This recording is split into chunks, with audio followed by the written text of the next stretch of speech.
Bicho, eu não consigo entender. Eu moro numa roça iluminada chamada Vila Velha. Isso não tem problema aqui de comunicação. Não é isso. Peraí. Primeiro, olha só. Você está menosprezando onde você mora. Mas isso aqui é uma roça iluminada que o iFood me entrega às 10h30 da noite. Aí já é século XX. Há uns anos atrás, aí ela era século XIX. Já chegou no XX. Ele fica incomodando a gente porque a internet em Vila Velha chegou antes que a democracia e fica falando essas coisas pra gente. Funciona a internet lá também. E a praia, que a praia lá é muito boa. Muito boa. É? Eu só fui lá pra entregar carvão quando meu pai fazia carvão. Carvão? Juro. Sim, porque meu pai, ele trabalha com comércio de carvão, ele é representante comercial. E aí tinha que ir lá pra ajudar a carga. Quem foi, inclusive, pra Vila Velha foi meu marido, junto com meu pai, coitado. Tava namorando, queria chamar a atenção do sogro. Tem que chamar a atenção, hein? Foi junto pra Vila Velha pra ver carvão e foi lá numa senhorinha que recebeu eles e deu uma caixa de coxinha pra eles levarem de lanche. Ah, então, foi bem paga. Foi. Quando? Não, eles... Eu estava na Colômbia, foi 2014. Ah, já tinha ponte já. Ponte é 79, já tinha terceira ponte. 79. Essa caixinha de coxinha é a mais famosa que chama-se Zé Coxinha. Olha só. Famosíssima. Famosíssima. Porque vem uma quantidade enorme e baratinho. Tentando lembrar o nome dessa senhorinha que perguntei pro meu marido quem era abençoada. Ele não tá lembrando, ele só lembra das coxinhas. Vila Velha, não. Digo no Espírito Santo. Daquela torta capixaba. Minha mãe do céu, é muito boa. Muito boa, muito boa. O que vai numa torta capixaba? Capixaba? É, 200 mil coisas. Bacalhau e palmito junto? Não tem. Bacalhau, siri, caranguejo, palmito, com creme feito com clara de ovo e mais algumas coisas. É uma torta mesmo, com vários frutos do mar. Camarão, siri desfiado. É um negócio bacalhau e o palmito topzera. Vale, entendeu? Topzera. Tá aí uma das coisas que pretendo provar na vida. Não... Mas o problema é que Gostei lá não também. tem sempre. Lá tem, geralmente é na Páscoa, né? A tradição é na Páscoa. Não, na Páscoa tem pros turistas. O sujeito normal você encontra tranquilo em vários lugares aqui. Xenofobia. Então vamos pra pauta. Eu sou o Jonas Vieira. Eu sou Sari Santos. Eu sou Célia Regina. Eu sou Carlos Araújo. Eu sou o Marcelo Viana. E vamos conhecer o despacho aduaneiro na exportação.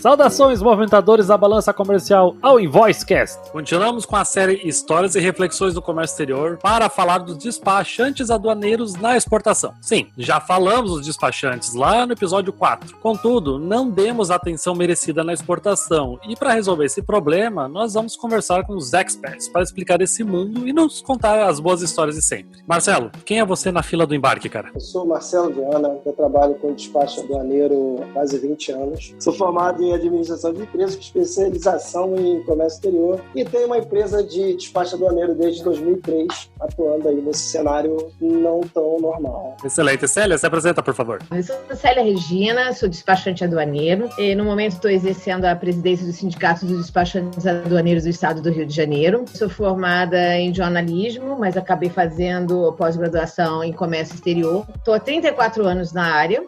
Bom, 34 anos convence a gente que tem história. Carlos? Sou Carlos Araújo, sou despachante aduaneiro, formado em gestão financeira e no mundo do comércio exterior foi uma pós-graduação em logística. Eu estou sediado em Vila Velha, no Espírito Santo, tenho uma empresa de despacho aduaneiro e todo santo dia eu tenho uma história nova para contar, que amanhã eu não sei qual é a próxima. Muito bom, muito bom. Então vamos começar do básico do básico. O que faz um despachante aduaneiro na exportação? O despachante aduaneiro, ele é um assessor, ele começa a ajudar o seu exportador desde lá da hora que ele faz a venda para poder acompanhar todo o processo de Incoterm, de classificação. Ele faz essa parte toda de assessoria, ele utiliza as ferramentas da Receita Federal para a DUI, faz o acompanhamento todo, conhecimento de embarque, desembaraço e acompanha até a chegada do destino. Eu classifico a exportação em 4 fases: comercial, pré-embarque, aduaneiro e pós-embarque. Em tese, o despachante aduaneiro deveria estar alocado nas 3 próximas fases: pré-embarque, aduaneira e pós-embarque. Mas essas 3 próximas fases, elas têm informações que vão acontecer na fase comercial, que é a primeira fase. Então, se você tem um problema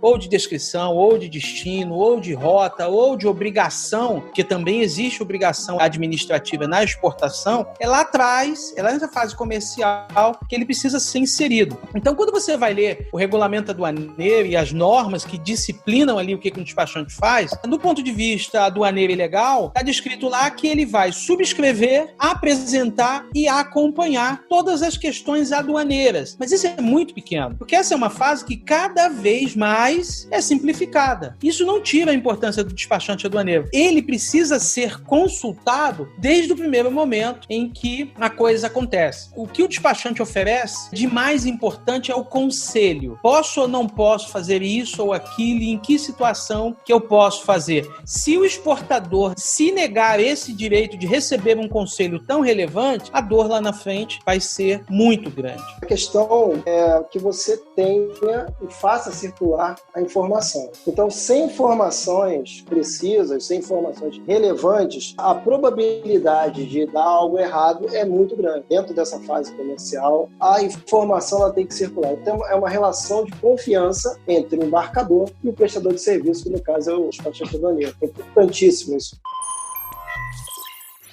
Eu queria entender um pouquinho melhor o que é um despachante aduaneiro nesse processo, especialmente na exportação. Onde é que começa, de fato, tudo isso? Onde é que termina o trabalho dele? Melhor, quando que é a hora de chamar o despachante aduaneiro para exportação? Começa na hora que o exportador começa a pensar em exportar. Porque para ele começar a exportar, ele precisa saber como ele deve exportar. Eu faço uma analogia muito direta com o da gente compra no mercado interno. Você compra uma mercadoria e dentro dela tem embutido o valor do frete, tem embutido o seguro, vão te entregar até a tua porta da casa, ou não, você vai ser mais barato se você for lá buscar, e aí a responsabilidade é sua. Se quebrar no meio do caminho, não é mais responsabilidade de quem vendeu. Você tem que transformar toda essa metodologia que você conhece dentro do nosso mercado brasileiro, de comprar aqui, você tem que transformá-la para o internacional. Só que quando você transforma para o internacional, você tem regras internacionais. Então você tem os Incoterms, que são as modalidades de venda. Você tem a classificação fiscal, que você não chama de NCM lá fora, você chama de Harmony System. Então, você pensou, você precisa levantar o quê? Custo. Eu exporto caneta, ela me custa 10 centavos de dólar. Mas a quanto que eu vou vender? Eu tenho que saber toda essa cadeia, o que eu vou ter que pagar, o que eu não vou ter que pagar, o que vai ter de encargos, o que não tem. Porque o pessoal fala, exportar não paga imposto. Ok, não paga imposto.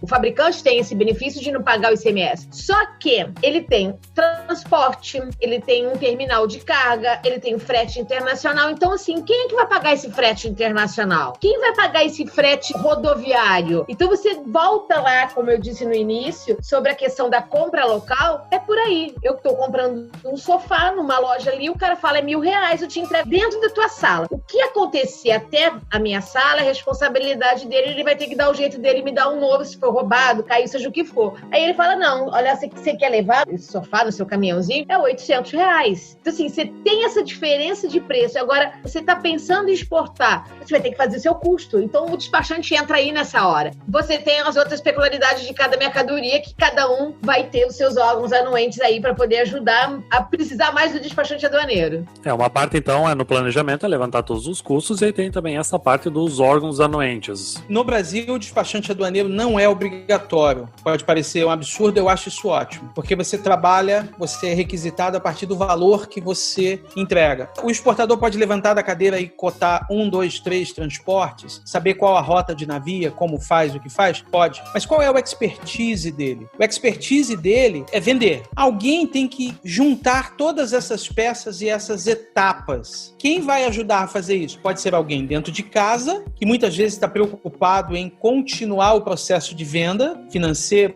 contábil e tudo mais, e alguém que cuida dessas burocracias. Por que essa figura é muito importante? Porque a gente está falando de uma legislação de 900 artigos, de um decreto-lei de 1966 e que pune qualquer erro. A exportação, durante muito tempo, criou-se a falsa ilusão de que ela não tinha multas. As multas sempre existiram e de um tempo para cá são aplicadas sem nenhuma pena, sem nenhuma dó. Então, assim, errou uma coisa simples que você não sabe, caber multa. Vou dar um exemplo. A nota fiscal de exportação é feita a partir do preço em dólar que você fez. É o inverso, hein? Eu tenho meu preço em dólar e na hora de eu emitir a minha nota fiscal, eu faço uma conversão. Por que taxa? Tem uma regra. De quando? Tem uma regra. Qual das duas taxas? Compra ou venda? Tem uma regra. Se você não fez esta conta correta, tem uma punição de 1% do valor FOB por ter errado. E a descrição? Como é que você faz? Tem uma regra. Esse conjunto de coisas que o fisco quer olhar, alguém teria que olhar para ele. Pode ser alguém da empresa dele, pode ser ele, ou ele dizer o seguinte, cara, o mundo hoje é dos especialistas. Eu não vou me arriscar a pintar a minha casa, é melhor chamar alguém para fazer isso. Tem alguém no mercado com essa característica? Tem. E tem vários. São 10 mil registrados no Brasil inteiro, só no nível de despachante aduaneiro. Abaixo dele, pessoas que não têm registro, são muitas. Mas aqui a gente está falando de quem tem registro. São 10 mil. Contrata o que você quiser. Contrata por especialidade. Contrata por indicação. Mas contrate. Porque a hora que tomar uma multa de 1% do valor FOB da sua carga, você vai ver o quão barato que é. Não tem sensação pior do que essa de não ter gerenciado o risco de fazer os cálculos corretos, de estar administrando certinho todos os cálculos imprevistos, e lá vai adiante. O pessoal que quiser olhar, por exemplo, nem vai pra frente se não tiver isso, né? Comércio exterior tem uma definição, gestão de tempo e processo. Regras, regramento, leis, a gente não sabe tudo, não vai saber, e amanhã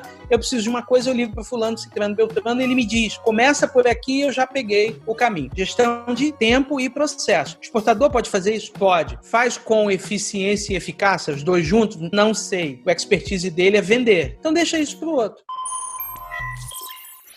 Tem isso também, na parte da exportação, essa necessidade de ter uma especialização em tipos de produtos? Tem, e é fundamental. Eu faço bastante exportação de veículos velhos, antigos, melhor dizendo, não posso chamar de velho, antigo. Kombi para os Estados Unidos. Tem todo um regramento, coisas simples, como por exemplo, se você não quiser pagar um frete com IMO, você tem que ir no terminal tirar o combustível. Não está escrito em lugar algum isso. É a regra que alguém um dia tomou uma multa, avisou, eu guardei isso e hoje eu aviso para todo mundo. Também um problema que pode gerar IMO é a bateria conectada. Lá no terminal, depois você coloca dentro do container, você tira os cabos. Terceiro ponto, você só vai conseguir dar baixa no Detran se você tirar a placa com o selo junto com o recibo do carro, que você faz depois. Gente, não tem lugar escrito isso. É uma regra criada que um foi passando por outro. Porque você tem a receita, o porto, o terminal, o armador, os 27 Detrans, tudo envolvido. Como é que você consegue saber disso tudo? Os Detrans aqui no Brasil, eles não se comunicam com os estados. Ele está falando de uma experiência do Espírito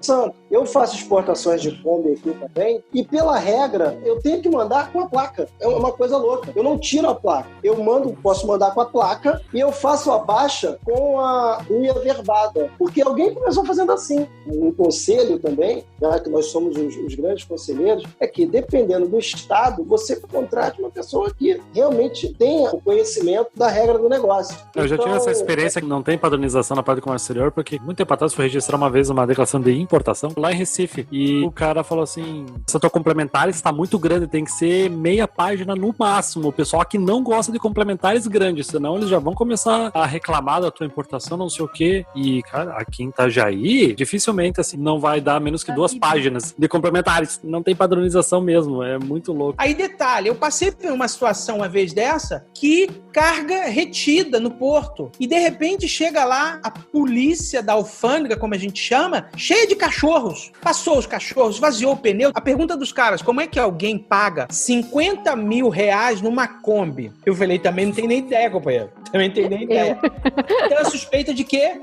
Suspeita de drogas. Dorgas. Só passei a primeira. Da segunda em diante, eu ponho o terminal lá e já avisava antes, por ofício, a alfândega do seguinte, tem a carga lá. Quer averiguar? Aí o primeiro ofício, segundo ofício, terceiro falou o seguinte, cara, manda um e-mail, que pra gente é melhor pra acabar com esse processo. Manda um e-mail, aí ele avisa, vou vistoriar a carga tal dia. Tá de boa. Eu só pergunto ao exportador, tá tudo bem?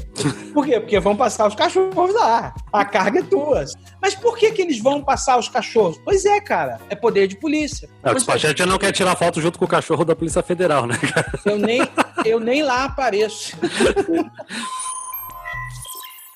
Com quem mais que o despachante aduaneiro se relaciona além do cliente? E vou enumerar vários aqui, né? Ele tem que ter um agente de carga ou agente marítimo, que a gente chama. O próprio transportador, ele tem que coordenar, se essa carga é solta, que a gente chama de LCL, ou ela é container, você vai ter que combinar com o transportador de retirar o container vazio no depósito daquele armador que você teve o contato já com ele, você já fechou o booking com ele, levar lá para onde está a mercadoria, fazer a ovação e ir para o terminal. E aí tem o terminal que vai receber essa mercadoria, você tem que ter contato com ele, você precisa fechar, tem um pagamento normalmente para fazer, às vezes de armazenagem, às vezes não. Você pode precisar de um certificado de origem, então você vai precisar entrar em contato com aqui é a Firjan, uma Câmara de Comércio, você pode precisar até mesmo de documentos consularizados, você vai ter que procurar ter contato com o consulado, você pode ter mercadoria que precisa de um fitossanitário, então você vai ter que ter contato com o mapa. Cada tipo de mercadoria você vai cada vez conversando, mas basicamente os que você tem sempre que falar, transportador, você fala com o transportador rodoviário, com quem vai fazer o transporte internacional, o terminal e obviamente com a Receita Federal. E desses você não consegue fugir de jeito nenhum. Normalmente é o despachante aduaneiro que faz a exportação acontecer, propriamente dito, né? Com essa facilidade da DUI, que você joga uma boa parte dos dados da nota fiscal para a DUI, você preenche muito menos campos, existe uma responsabilidade muito grande do despachante quando ele joga esses dados, ele joga a chave da nota fiscal para dentro da DUI, de verificar se essa nota fiscal está correta, porque se ela não está correta, ela vai gerar multa lá na frente, ou não vai ser embarcada a mercadoria e vai ter um problema. Não foi o despachante que emitiu, então não é responsabilidade dele. É sim, ele recebeu, foi transferido para ele, então ele tem que parar o processo, ele tem que olhar e falar, está errado, corrige, não tem mais depois como corrigir, fechou ali, já foi. É um analista de todos os modos, né? Você tem ali. E a curiosidade que eu ia dizer é que 99% das DUIs são registradas por despachante aduaneiro, tá? Isso são dados da Receita Federal. Então, se achou que a DUI ia tirar o despachante aduaneiro da função dele, e não tirou. Precisa continuar tendo conhecimento. Eu gosto muito de histórias, né? Eu sou a pessoa do storytelling. E eu queria entender o que no despacho de exportação, além dos exemplos que o Carlos deu a respeito da Kombi, eu fiquei muito emocionada porque eu particularmente adoro Kombi. Porém, eu queria entender o que as pessoas mais erram nesse universo do despacho de exportação. Que dá aquela travada no processo, perde embarque, dá multa, assim, aquilo que é mais... o top 5 dor de cabeça. O meu caso é a carga que chega em cima da hora. Aí perdeu o deadline. A gente já vê de tudo nesse negócio, né? Eu escutei uma frase sensacional. Todo Jedi precisa do mestre Yoda. Então é o seguinte, minha planta tá atrasada, jogam de qualquer maneira dentro do poder. E o cara tem que se virar com o deadline. Aí é pedindo extensão, é uma informação que tá errada no draft. Aí o cara, não, faz o seguinte, eu preciso alterar o draft, mas não pode ter custo. Como se fosse fácil você chegar para um armador que cobra tudo e falar pro cara, meu irmão, olha só, eu preciso alterar isso daqui, que eu deveria ter feito há 3 dias atrás, e hoje é o deadline de carga, então você pode alterar para mim sem custo. Para ser claro com a nova geração aí, o draft, você tá falando seria o rascunho do conhecimento de embarque, é isso? E deadline é a hora da morte mesmo, tá?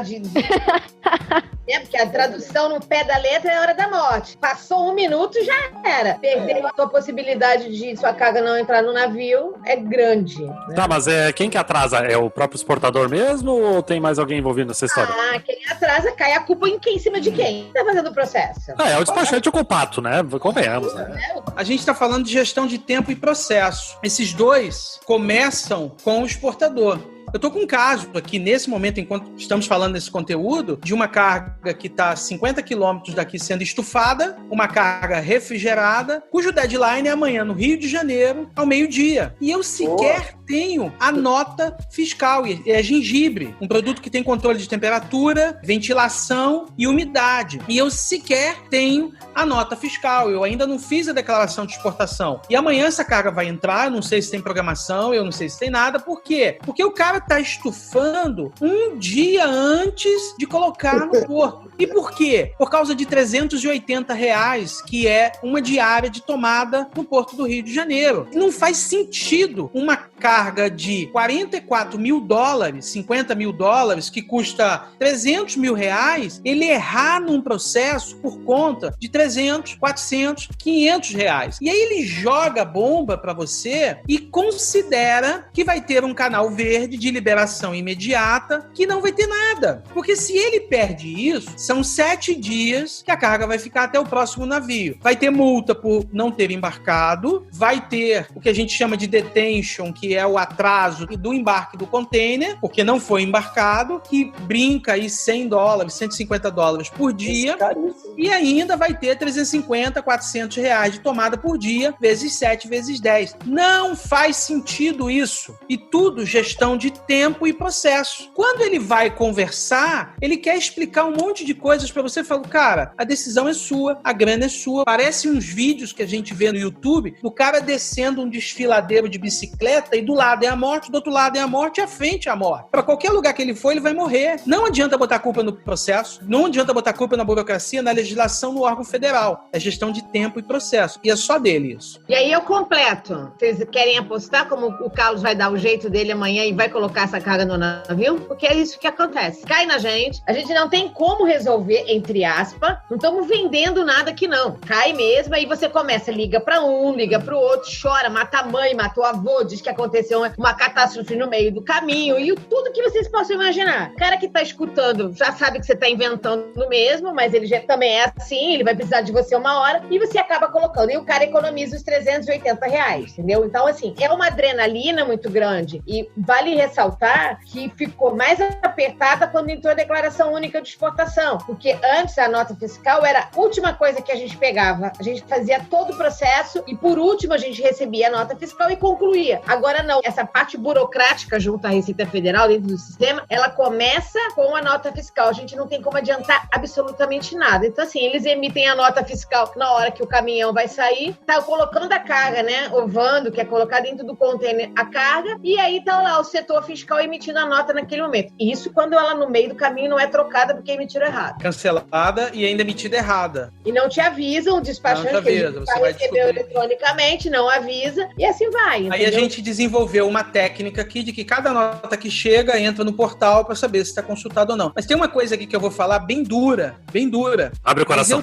Eu aprendi para alguns segmentos e alguns clientes a dizer: obrigado, não vou trabalhar para você. Demiti um cara desse, não vou trabalhar para você. E acabou. Porque o sucesso do meu negócio tem a ver com tempo, gestão de tempo e processo. Se eu não consigo fazer isso, faz você. Eu não estou sendo debochado e nem quero ser o seletivo para cliente, porque todo mundo precisa de cliente. Mas isso tem um limite. Esse tipo de trabalho tem um limite. Não consigo fazer. Estou fora do negócio. Esse é um tipo de atitude que advogado faz, contador faz. Por que o despachante aduaneiro não pode fazer? Tem que fazer. E nós aprendemos isso da pior forma, né? É passando por isso. E outra coisa, quando amanhã o Carlos embarcar essa carga, virou um serviço de, no mínimo, 30 mil reais. Mas ele vai fazer pelo mesmo valor que o cara contratou. E talvez não tenha nem o muito obrigado pelo seu esforço, pela sua capacidade de ter concluído um processo que veio todo torto. Se ele não fizer, o cara vai pagar 30 mil. Agora, ele fazendo, o cara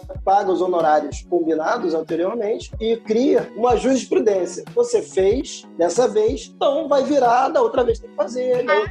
A vez que não conseguir fazer, vai perder o cliente. Vai ter que sair para você o custo. A mão que é o braço e não tem mais essa de dar só a mão de novo. A culpa é sua por não ser o MacGyver. Eu até queria voltar um pouquinho no que foi comentado da documentação. Pelo que eu entendi, a nota fiscal é o documento mais importante na exportação. Que é diferente da importação, né? Não chega a travar tanto na importação, não chega a gerar tanto problema. Estou errado nesse entendimento? Na exportação, a sua carga nem sai. Sem ela, você nem inicia o processo, como o Carlos falou. Ele está esperando chegar a nota fiscal para ele começar a parte dele. Se tiver errada, vai perder tudo, etc. Tal. No caso da importação, você não tira a mercadoria de dentro, você desembaraça, você libera mercadoria, mas você não tira ela de dentro do terminal. Então você continua com o custo de armazenagem. Mas se a nota fiscal na exportação tiver, digamos, emitida, mas tá incorreta, tu consegue ainda embarcar? Depende do erro, vai passar e você vai avisar, o despachante vai avisar que tá errada e que aquilo ali pode passar, mas ela vai cair numa revisão. E aí como é que você vai fazer depois? Sabe? Você não tem como. Então assim, tem um monte de processos na Receita hoje em dia, para muitas cargas que seguiram com nota fiscal errada, que estão tentando consertar e não conseguem. O sistema não permite, porque a emissão é feita num órgão completamente diferente. Então você não tem mais essa. Antigamente você mexia, porque a nota fiscal era um papel, você ia lá, trocava e etc, dentro de um envelope. Então mudou muito. Entendi. E na importação, falando do INPE, na importação você vai ser muito pior. Os dados da declaração de importação vão direto para a nota fiscal. Tem DI hoje que sai errada e o pessoal faz a nota fiscal certa. E aí vai ficar as duas coisas erradas, entendeu? Me arrisco a dizer que para muitos exportadores, a nota fiscal de exportação tem relevância próximo de zero. Eles não compreenderam o compliance necessário que é para esse tipo de situação, porque ela é o nascedor da sua obrigação fiscal. Questões como SPED, direito ao crédito que você tem, informações contábeis, informações cambiais, tudo está descrito ali. E ela tem um conjunto de informações que precisam ser muito bem feitas, que boa parte dessas informações não são retificáveis por carta de correção. Então, se você errou e já desembaraçou, olha o problema, porque você vai ter que estornar da entrada, emitir uma nova, mas para você vincular, depende, em muitos casos, da autorização aduaneira, que você tem que entrar com o processo de retificação. E aí é o momento de você entregar de bandeja para o fisco o quê? Que deu errado a coisa, e ali cabe uma multa, ali há uma aplicação de multa. O que eu vejo classicamente assim, deu errado, acabou, deixa isso pra lá. Só que cadê o compliance? Tá no lixo. Mas a conta que se faz é, ou eu resolvo e tenho um problema enorme com uma multa, ou eu deixo pra lá e espero alguma coisa acontecer, e muitas vezes não acontece. Mas isso não é compliance. E o papel que o despachante assume é, cara, eu vou te ajudar a fazer as coisas certas. Só não dá pra fazer a esta hora, com deadline amanhã, não ter nota ainda. Eu não consigo averiguar nada hoje, nada. Vai do jeito que for. O problema é dele, não me deu tempo. E dentro da questão do despacho de exportação, muita gente provavelmente ouve, despachante, nome parecido, tudo mais. É semelhante ao despacho de importação? Tem alguma coisa que é mais difícil, mais fácil? Como funciona? Quando você trabalha com exportação, você tem um ritmo bem mais acelerado do que a importação. Importação, você recebe a documentação previamente, você consegue fazer uma análise. Mas na exportação, muitas vezes acontece que você tem tudo em cima da hora, tudo muito rápido, porque, na verdade, você tem dois deadlines. O primeiro é o de draft e o segundo é o de carga. Para que haja o de carga, você tem que cumprir o de draft. E nem sempre você tem todas as informações pertinentes para que você faça o draft dentro de um tempo aceitável. O draft é meio-dia. E aí o cara, ele te manda documentação às 11h30. Mas ele não conta que você precisa ver o documento, ele não conta que a sua internet pode oscilar, que o Syscomex pode sair. Várias coisas podem acontecer. Eu, sinceramente, não vejo um como mais fácil ou mais difícil. Claro, as pessoas se identificam mais com a importação, outros se identificam mais com a exportação, outros com tudo. Não tem preferência, eu faço para os dois. Agora, são processos que você precisa ter olhos em momentos diferentes. O controle administrativo na exportação, ele é próximo de zero. Pouquíssimos produtos têm restrição prévia, pouquíssimos produtos têm um controle aduaneiro mais profundo. Isso cria uma falsa expectativa no exportador que ele pode mandar isso aos 43 do segundo tempo. Só que você tem um controle burocrático e administrativo extra receita, como o draft, como a companhia marítima. Está chegando perto do deadline e o terminal não liberou o container vazio, eu não tenho os dados do container, eu não consigo lançar essa informação no rascunho do BL. Então você tem muito mais obrigações dentro de casa do que fora de casa. E aí que soa estranho na exportação. Porque se é dentro de casa, todo mundo aqui deveria acontecer muito rápido e não acontece. E aí o problema está na mentalidade exportadora. Lá o exportador não está entendendo sabendo qual é a obrigação que ele tem. Na importação, você tem um controle administrativo muito grande. Licença, registro, informações prévias ao embarque. E o importador sabe que a multa dói muito no bolso na importação, em várias etapas. Então ele sofre a primeira, da segunda em diante, ele está vacinado. Então ele já te manda 2, 3, 4 e-mails para você controlar. Ele quer fazer tudo isso com muita antecedência para aquele cara que já teve uma dor no lombo. A exportação te exige uma obrigação num determinado momento, a importação te exige no outro momento. Então na importação se sofre muito mais no bolso. Se você não tomou multa, é uma questão de tempo, e ele vai tomar a primeira multa, é igual andar de moto, se você não caiu, é uma questão de tempo.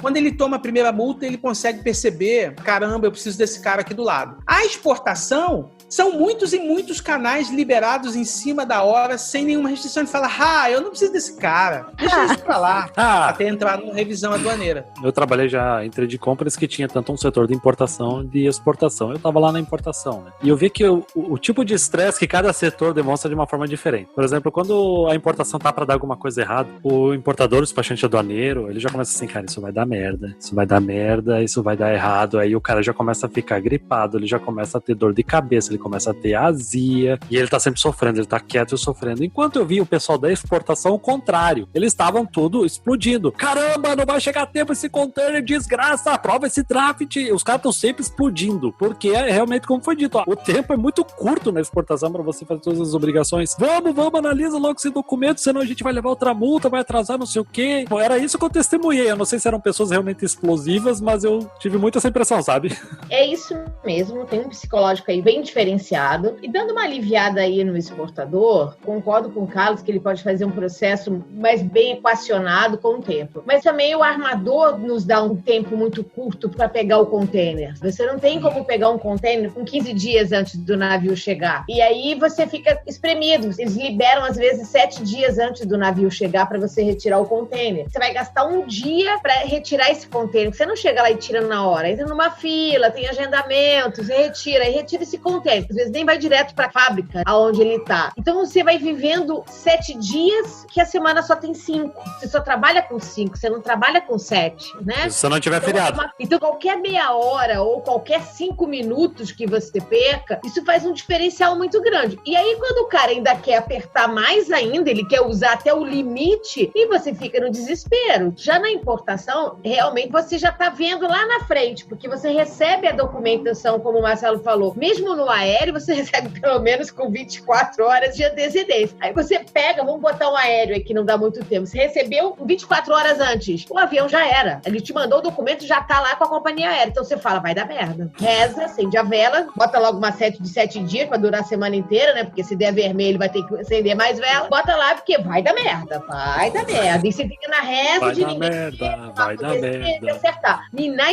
exportação, não. Na exportação, você fala, ferrou, bota esse caminhão pra correr e etc e tal. É psicológico, sim. Eu faço os dois também. Eu acho que na importação precisa muito mais do nosso intelecto. Muito mais. Eu gosto mais de fazer importação. Mas eu faço os dois tranquilo.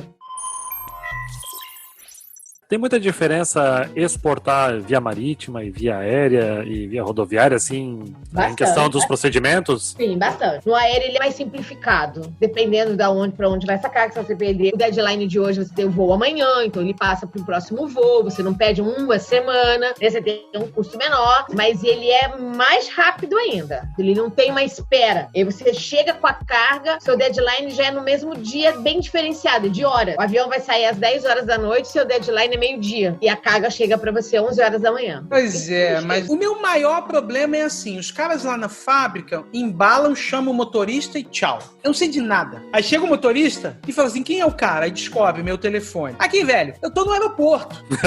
Aí eu pergunto, qual? Porque tem o novo de passageiro e o de carga é o antigo. Esse bonitão aqui, você tá no lugar errado. Como? Pois é, eu precisava saber, porque as caixas têm de ter uma etiqueta, porque como não tem voo direto do Espírito Santo, ela para em Guarulhos Guarulhos e tem que ter uma etiqueta, carga em trânsito, etiqueta laranja que você tem que colar. E amigo, eu tô uns 13 quilômetros mais ou menos daí, é rápido, mas agora eu não posso ir, não tem como. Eu vou fazer o quê? Excelente pergunta, eu não tenho a menor ideia. Isso foi no primeiro, segundo, aí criou um estresse, eu falei, pera, o cara tá passando com um caminhão pela BR e de repente, pá, cai a carga em cima dele e vai pro aeroporto. Só pode ser desse jeito, né? Porque na vida real, ele sabe, embalou, onde vai. Aí eu consegui desenvolver uma técnica assim, quem é o expedidor lá, eu falo assim, ó, quanto tempo você sabe que esse negócio tá acontecendo? Ah, no mínimo uma semana, beleza. Nossa. Quando você fechar com o motorista, você já me avisa e me dá o celular do motorista. Aí eu passei a controlar as coisas. Na última semana, ele falou assim, Carlos, 2 horas da tarde eu tô lá. Beleza. Quando foi 10h30 da manhã, ele falou, Carlos, já tô carregado. Eu falei, pois é, tu falou 2 horas da tarde. Não,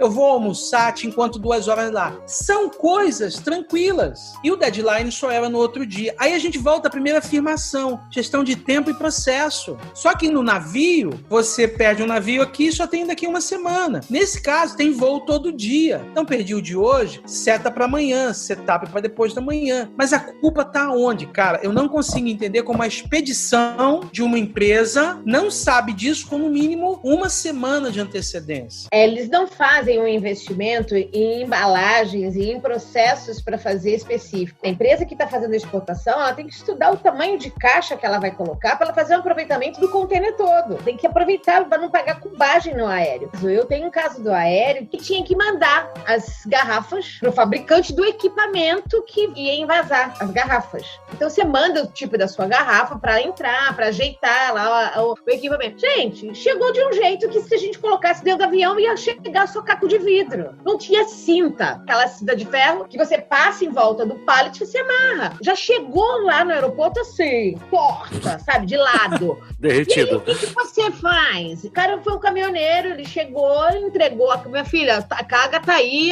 segue, o problema é teu. E eu faço o que com ela? Então, assim, aí vai pegar, vai arrumar um jeito de resolver isso. E aí até isso o despachante tem que fazer, porque assim, não tem como a gente empurrar para um outro. O cliente tá com a gente, ele não tem mais ninguém para contar. Vai fazer o quê? O transportador vai voltar com o quê? Onde já se viu o despachante que não embala a mercadoria, né? Aqui no Galeão, a gente, no aeroporto do Rio, essas etiquetas a gente também utiliza para os voos que vão fazer via Guarulhos. Tem que botar essas benditas dessa etiqueta. E como é que funciona? Vai colocando as etiquetas conforme já tá saindo do caminhão para poder entrar por coisa. Mas se isso entrar, se mudar, vou te dar um exemplo. Essa carga tá reservada para um voo direto. E acontecer algum problema, ela não vai mais no voo direto. Eu tenho que pedir para puxar essa carga toda de volta para que eu coloque etiqueta. Aí é trabalho. E esse trabalho, o terminal de carga cobra para poder trazer essa carga para que eu faça ali na rampa alfandegada mesmo essa etiquetagem. Agora o despachante não pode cobrar. Então, o cara paga, mas o despachante não pode. Vou ter que fazer uma reetiquetagem. Eu acho que ele é mais rápido, o aéreo, bem mais rápido. Agora, no marítimo a gente também não vê, né, como que tá lá dentro. Se for container, a gente nem viu, né, como tá embalado. Vai que vai, né, vai que vai. E tem a questão da teimosia. Eu tive um embarque há muito tempo atrás de pimenta. Eu falei, olha só, pelo que eu sei, precisa de fitossanitário para pimenta, precisa de um laudo do mar, não precisa. Ele confirma com o seu embalador que realmente ele não quer isso. Chegou lá no destino, o cara falou, não libera a carga porque eu não tenho isso. Aí o portador fala assim, você providencia agora? Eu falei, como? Tinha que ter tirado uma amostra antes. Como é que o Ministério da Agricultura vai dar um laudo se ele não tirou a amostra antes? Então, assim, tem que escutar. Eu falo que o despachante aduaneiro é um advogado. Ele tá ali pra te defender, pra te mostrar qual é o caminho certo. Se não for, pode deixar que vai dar errado lá na frente. E é importante lembrar que pimenta dos outros é refresco, né, Célia?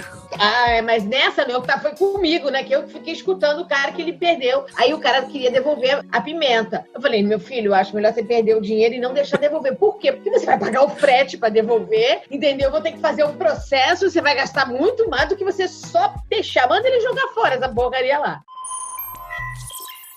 Eu estava fazendo um processo para uma empresa de produtos naturais, com as exportações, quando eles abriram uma loja fora do Brasil, das primeiras lojas. Eu estava parado, assim, né, próximo à carga, e vendo os caras da polícia. Aí pergunta assim, pô, quem é o Marcelo? Aí, cara, eu estava de costas, quando eu virei, aí, pô, cara, o seu despachante, o cara ali, o agente aeroportuário falou que você é o dono. E o seguinte, nós vamos inspecionar a carga, então você encosta aqui, meu amigo. Eu acho que foram os 3 minutos mais longos da minha vida. O cara colocou o cachorro bonito, cachorro amarelão assim, cara, aí cheirava, voltava. Eu tinha o pé disso, mas eu não tinha a mínima ideia do que tava ali, porque um monte de erva seca, vários pozinhos. Eu falei assim, meu irmão, vai que esse cara é um picareta, dono da rede, aquela vozinha mansa, aquela coisa. E, rapaz, esse cara fica... Cara, passou, assim, em 3 minutos, passaram vários filmes na minha cabeça, porque eu falei assim, bicho, o que eu tô fazendo aqui, cara? Tá, mas acabou como isso? Não, acabou da seguinte forma, o virou e falou assim, obrigado, tá tudo certo, você pode embarcar e tudo beleza. Eu falei, nossa, cara, assim, o coração, as pernas não paravam. Tava muito no começo, né? Então, assim, cara, você empolgado, aquela história de cliente, cara conhecido. Então, bicho, a gente tem que ter muito cuidado com o que a gente se mete. Porque meteu o teu CPF lá, colocou a tua assinatura, é você que é o cara que está de frente no negócio. Você já recebeu a primeira notificação para ir na Polícia Federal? Já o carro preto bateu lá em casa. O quê? O carro preto já bateu lá, o Uber preto com dourado. E a minha mãe ligou, cara, desesperada, Marcelo, tem o carro da polícia aqui. Eu falei, pô, mas por quê? Ele tá entregando uma intimação aqui. Eu falei, nossa, cara, eu não tinha a mínima ideia. Eu tinha feito uma DTA e o cara, o fiscal, olha só, eu não posso falar porque já passou, enfim. Logo assim que começaram essas placas que são refletivas, né? Os blanks dessa placa, logo assim, cara, muito no começo. O cara fez uma importação e ele trouxe a máquina, que é uma prensa. Só que ela trabalha com 2 tipos de vinil. Um que é aquele que reflete e outro que é um pretinho que tem um código do Mercosul ali. Dependendo da incidência da luz, ela troca de cor. E aí o fiscal falou o seguinte, essas placas são para clonagem. Como é que o Detran contrata uma empresa para clonar a placa dele mesmo? O senhor vai me explicar.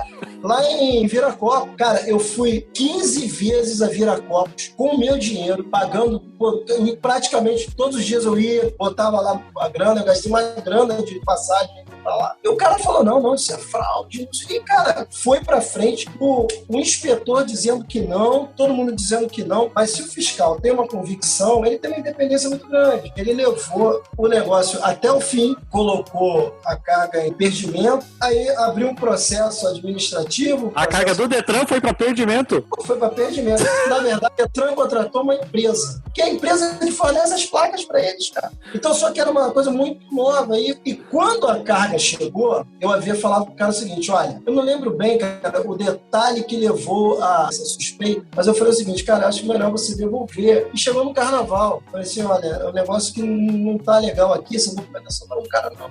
Tem que botar as placas, tem que fazer. Eu sei, cara, que deu uma confusão. No final, o carro preto bateu na minha mãe, quase eu perdi minha mãe. Por conta de um susto muito grande. Não adianta o cara falar que ele é bravo, não adianta ele falar que ele tem medo, não, meu. Polícia, revólver, essas coisas, cara, não tem brabeza. Você pode até ter uma reação, mas o cara, não, porque eu vou encarar meu. É difícil, tá? Olha, despachante que não tem a visita da Polícia Federal, não é despachante, tá faltando, é uma autenticidade isso. Se não acontecer, que nem o Carlos falou, ainda vai acontecer, entendeu? Tu já recebeu essa visita também? Lógico. Lógico? Meu Deus, como lógico? Isso pra mim é surreal. Coisa mais comum do mundo. Eu dormi quase. Na verdade, depois que eu dei meu depoimento todo, a minha sorte é que eles iam no escritório, né? Então, não era em casa. No final, o cara falou assim, como é que você se sente? Não tô entendendo essa pergunta, mas o que é isso? Depois de umas quase 3 horas de interrogatório. Mas me explica o que é isso, como é que eu me sinto. Não, eu vou te explicar. É assim, é que quando o juiz for dar a sentença, ele quer saber se você se arrependeu ou não.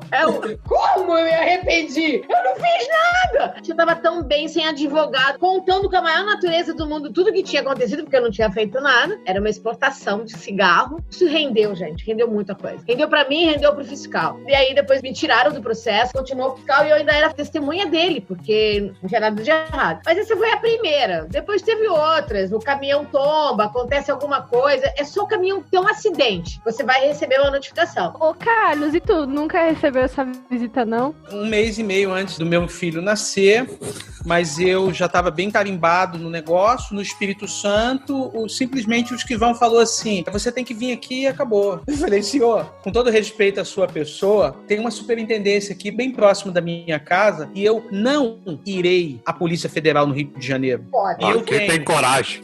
Eu não irei.